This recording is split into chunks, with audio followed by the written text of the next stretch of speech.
Star Wars has saved everyone, and everyone hates it because, of course, they do. Anyone that watched the marketing or followed any of the casting or the direction that Leslie Headland, Harvey Weinstein's former personal assistant, also.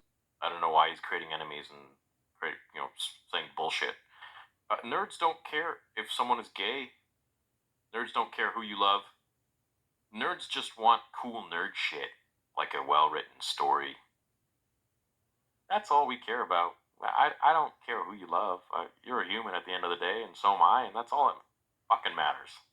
Star Wars, so careful for spoilers if you're not caught up with the series this far. You've been warned.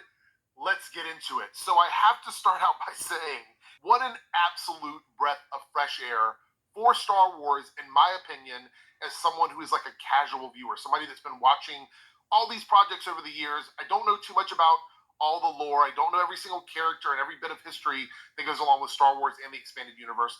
So I'm coming into this just hoping to be entertained. And that's the way I look at a lot of this stuff that we talk about. It is bright and early in the morning. I don't usually wake up. This episodes has released. We watched the first 2 episodes. That's all we watched. I think some people got access to 4, but we in Star Wars. I think we need new characters in Star Wars, and this is exactly that. However, when I said I would like new stories and I would like new characters, I kind of meant good ones. You didn't say good.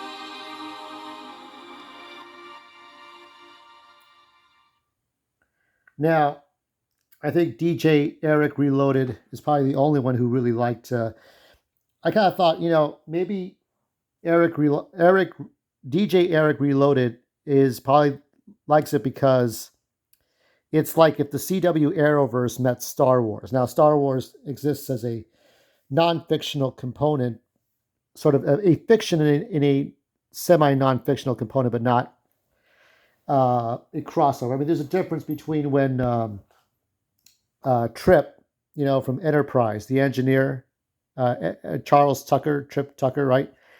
He talks about Superman in that famous episode, Shuttlepod 1, with him and Dominic Keating, Malcolm Reed. But if Superman was a real thing in that fictional world, that's a completely different thing. Anyway, so I guess that's his take. It's for Eric, it's the CW meets Star Wars. Jeremy Griggs, Geeks and Gamers, he's like, fuck this, I'm not watching it. Every YouTuber's told you about the counterpoints and the counterpoints and the points the woke left have made, especially with Leslie Headland and I think it's the other actress, I forgot her name, and one of the actors. And then I've mentioned her name before. Sorry, her name escapes me. And then you got the slightly racist right, the gun-toting right, like the Geeks and Gamers. Anna, that Star Wars girl, well, she's now having a baby on the way. Congratulations to Anna, whatever that means. Hopefully you raise him or her right, whatever that means. Anyway, Geeky Candy's gone. She's babied out a long time ago. So a lot of the people like Young Ripa, Nerdrotic, Heel versus Babyface, Ryan Kinnell, all those guys there, Drunk 3PO, they're pretty much not going to watch this. They don't give a shit about the Acolyte. Angry Joe gave it a chance, and so did Danny Ramirez, aka Star Wars Theory. Star Wars Theory feels like, yeah, this could be shit. I think he's heard about the episode 3 of this show. There's 8 episodes. And Angry Joe is aware of the plot leaks for the rest of the show. And here I am, stuck in the middle with you. My how many people are here, right? 2% returning and 98% new. But Martel, you are one of the 2%. Congratulations. Get yourself a Tasty Freeze at Dairy Queen, chocolate and vanilla with nuts, unless you're allergic to nuts. So we're all a little nutty. Here's how I feel about this. Obviously, I don't have Disney Plus. I do not plan to get fucking Disney Plus. I don't care to get it. I care to just let the chips fall where they may. Now, Acolyte is a High Republic show. I'm guessing because the High Republic would be Darth Plagueis' time. Now, what I remember from the book was that, let's go over the lore a little bit, okay? Is there a Sith going on? Now, somebody had leaked on XCOM. And when I mean XCOM, I mean X.com, formerly known as the artist formerly known as Twitter. And on XCOM, somebody said that there was a twin sister debacle going on. Even before those 2 episodes even fucking aired, that there was a twin sister going on. And they were right. The plot leaks were all over the fucking place. Kathleen Kennedy was high as a kite, you know, in some way or another about the future of this show. So all the while, Kathleen is happy, Leslie is happy, the actors are happy. Angry Joe did mention that one of the actors, I think it's the kind of the Pan-American, Asian American, Pacific Islander, that one actor who's like kind of like the leader, like Qui-Gon Jinn before Qui-Gon Jinn, and he's like the best actor in there. And there's a Wookiee Jedi that kind of like the one with the younglings in the Clone Wars show. A lot of things. So there's discrepancies, there's good things, there's Star Wars theory will tell you there's bad plotting. When I watched the 2 previews, we saw Trinity or Carrie Ann Moss fight a Jedi, and then she dies early in the show. We see sort of Crouching Tiger, Hidden Jedi, or Crouching Bantha, Hidden Crate Dragon thing going on. Okay, we see a lot of Street Fighter stuff, a lot of Jean-Claude Van Damme, Jedi Master Van Damme stuff going on. It's good stuff, but it doesn't feel like Star Wars. I guess Andor doesn't feel like Star Wars either, but I mean, Andor was carried over from Rogue One, so you just kind of you give it a free pass because you trust in those characters. It's all setting up the during the Empire and all that. The truth is that Star Wars, I mean, Jeremy says Star Wars is dead. Star Wars isn't dead. Star Wars is fucking broken. And it's been broken since 1980. Okay? I think we can all agree. Can we all agree that this is the starting point, right? This is where we all have to accept this movie, A New Hope.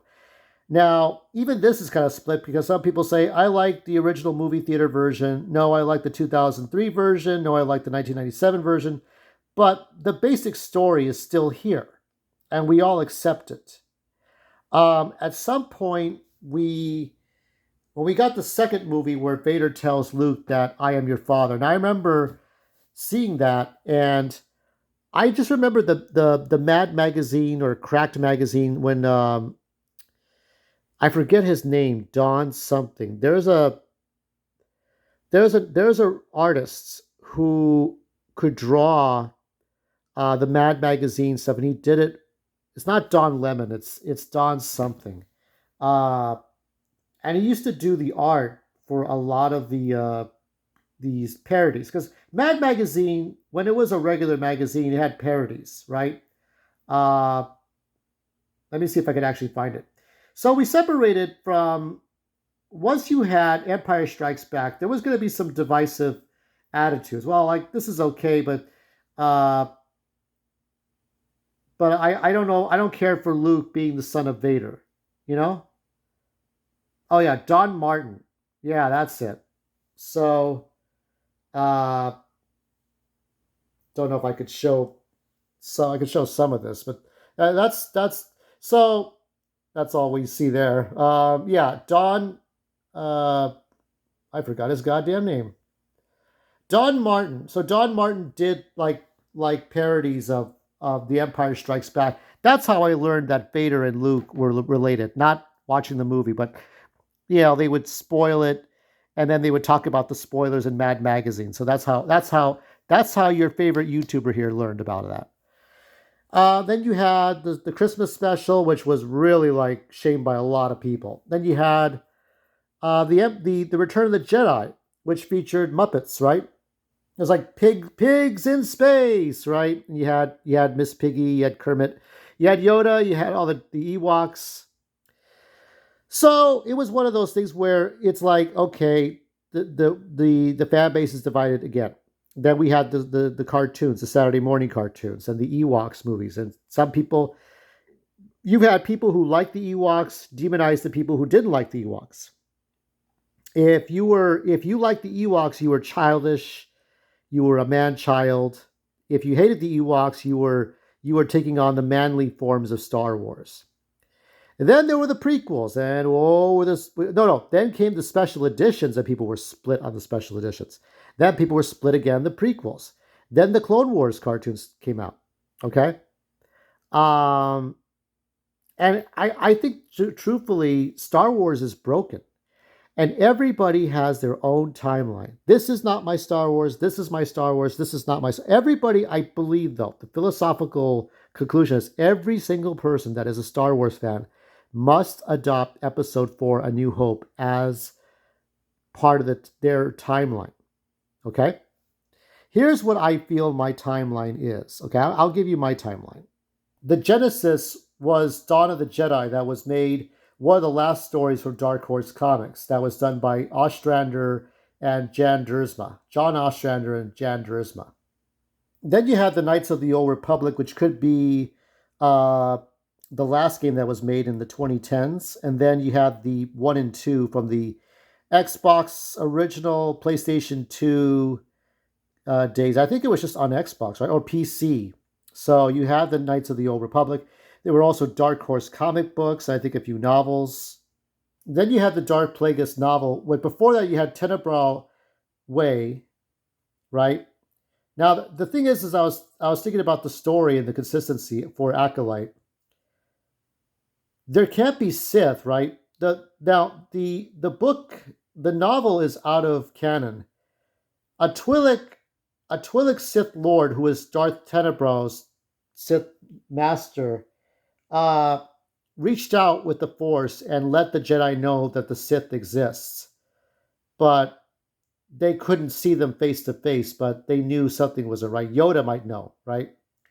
And then Tenebrae took on Plagueis as his apprentice after he killed his master or whatever. So you had the Tenebrae Way, which was a Star Wars Insider. I think it was 134. And then came the book in 2012. And I read that when I was watching The Phantom Menace in 3D. Then you have episodes 1, 2, and 3. And of course, I would supplement this with volume 1 of the 5 minute Clone Wars. That had was it Drudge or Dredge? That one guy, Droog. He looked kind of like Boba Fett, but this guy on the left right here, to where Count Dooku is, right? Dirge. Maybe I think his name was Dirge. So after the Clone Wars, you have the 6 seasons or 7 seasons of the Clone Wars. I do think Crystal Crisis on Utapau is out there to watch for free. Hopefully, Disney doesn't give a shit because it's not like Dave Filoni redid it and put it out there. Not really. And then there was the Clone Wars Mustafar fan film, which is really good. I really recommend you take a look at that one. It's oh my god, it's great. So there's different things here, different scenes, but this is the one I liked. Which I imagined this scene for 15 years. Okay, having watched the original TV pilot movie in theaters, and then imagining this in animated form. And after Revenge of the Sith, while this is not, I wouldn't consider this canon by any fan film reality here, but Star Wars Larry is a take on Kenobi, and I think it's worth a watch. I would suggest trying to watch all, was it 6 episodes? Yeah, it's good. It's worth watching this. Take a look at it. Uh, it's better than Kenobi, way better.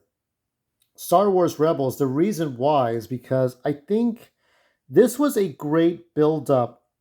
Yeah, you think, oh, it's about Ezra Bridger, it's about these family of people, but it's not as, the scope and scale is not as good as the Clone Wars. That is very true. But all this time, it's like they were building up to the fucking Death Star. All this time they didn't know, nobody knew about the Death Star. Saw Gerrera kind of figured it out later. That giant cricket, what is it, the Geonosian, knew about the Death Star, but then they were thinking, oh yeah, it's the Empire, one circle and another circle, right? Saw Gerrera couldn't figure it out. So it was building up to the Death Star, and the Death Star unleashing its fury on Alderaan and then Yavin. So we're building up to the original trilogy with this show, and only this, I think. And you could do it with Andor if you want, but I would say this is the best like prequel to the main trilogy. One of my favorite comic books that takes place between 3 and 4 is actually and I wish this was turned into a fan film because, and it's the easiest fan film to make because it all takes place really in one spot.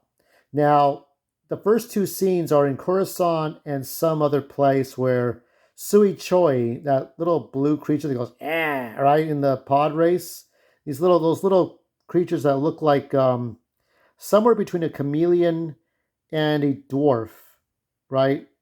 And they're just like it's a Jedi. And Sui Choi was in Dark Horse comic book stories before, and you had Baltar Swan, and you had Kafi Arana, and that's the Jedi that I showed you that you couldn't guess who it was.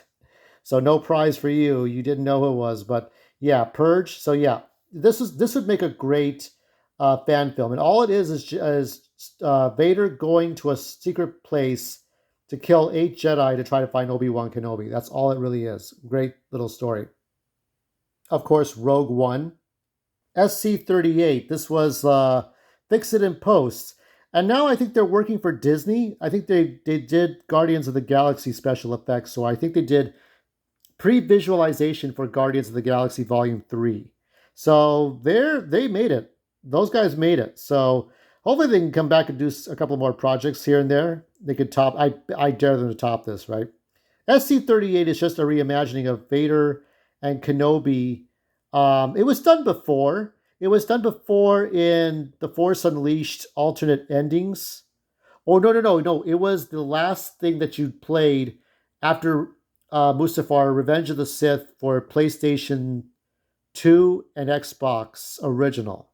So you have the reenactment, but here it's done really good. So check out SC-38. I prefer the 2003 editions of the Star Wars trilogy, of course. Hard to argue with me on this one. After you watch the trilogy here from DVDs, then it's the Star Wars Revitalized by Everest Productions. In a way, you have, with these 4 chapters here, George Lucas wanted to continue right where Return of the Jedi left off. You would have to watch The Force Awakens and then watch The Force Awakens to fit that in here. Because the last 2 movies, Last Jedi and Rise of Skywalker Revitalized, are fucking worth it. They really are worth it. After these, you go forward 100-something years with Cade Skywalker's Legacy. And then Ania Solo for Legacy 2, Volume 2. Really good story. And besides Star Wars Infinities, this is Star Wars 74, loosely based on the original ideas that George Lucas did if he didn't want to separate one movie into 3 movies. So Star Wars 74, I covered this already. Great. So the moral of this is that Kathleen better not lose. Let me tell you, Kathleen is not going to get the gangbusters audience from 1977. It's never going to fucking happen. It's like you're gambling and you make whatever money you can make from gambling. You're not going to be a multimillionaire gambling at Vegas. This is the best you can do. And you're going to have people like Eric Reloaded and other people who will love it. And you're going to, or even Catherine LaSalle, who did Star Wars Theories fan projects. She liked it. She likes everything, though. And then you're going to have people who are fear-mongering it and people who watched it and hated it or watched it and they were bored.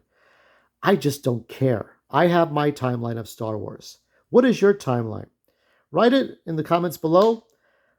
I like you all when you come visit me, and I love you all even more when you return. Until next time.